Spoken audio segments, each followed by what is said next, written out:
Hey guys, Brian Schoaf here for bombasticentertainment.com, and today I thought I'd take a moment to do a quick unboxing video for the DJI Osmo Mobile 2.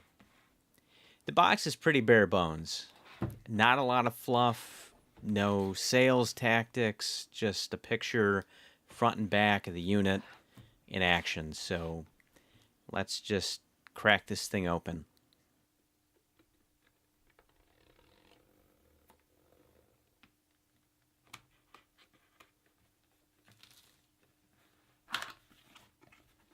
Alright, so the unit comes in a rigid foam carton. More on that in a second. Here's the instructions, and that's all there is to that.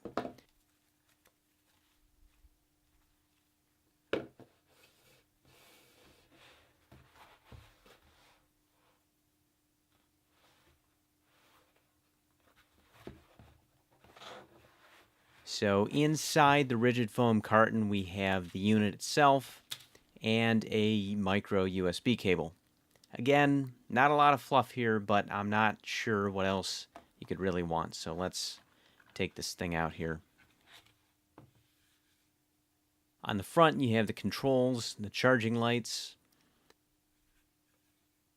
There's two USB ports, one on the back so you can use the Osmo like a power brick to recharge your phone when you're not taking video, and the other one on the side is for charging the unit itself.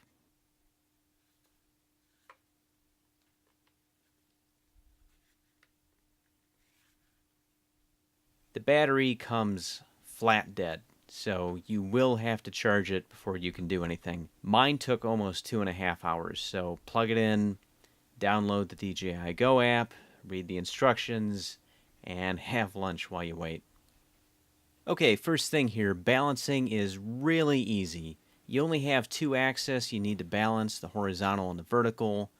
My vertical balanced almost perfectly right away. For the horizontal, you just slide this arm in or out to balance the phone. Essentially, if it's not leaning to one side, that means the axis is balanced, and you should be good to go from there. For me, this only took maybe 2 minutes to get up and running. Now, I forgot to show this before, but there is a standard 1/4 thread on the bottom for mounting this to a tripod. Any tripod will work. You don't have to buy the DJI branded one or anything like that. Just use your normal set of sticks or a GorillaPod if you have one of those, and you're good to go.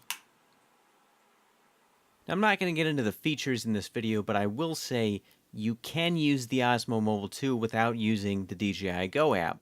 You just won't be able to access some of the higher functions like the panorama, the time-lapse modes, or use active track, which lets you set a focus point, and the Osmo tracks an object as you move. Overall, it's a pretty cool piece of gear, and I look forward to playing around with it in the coming days. I've been looking into using a mobile device as a B or C camera for a while now, and this thing will really open up the doors creatively for using a cell phone as a serious option for filming events, vacations, or just doing like vloggy type stuff. So that's it. If you have any questions, feel free to hit me up on Twitter. Like, comment, mash that subscribe button, all that jazz. And be sure to check out bombasticentertainment.com to see what we're up to. Thanks for watching.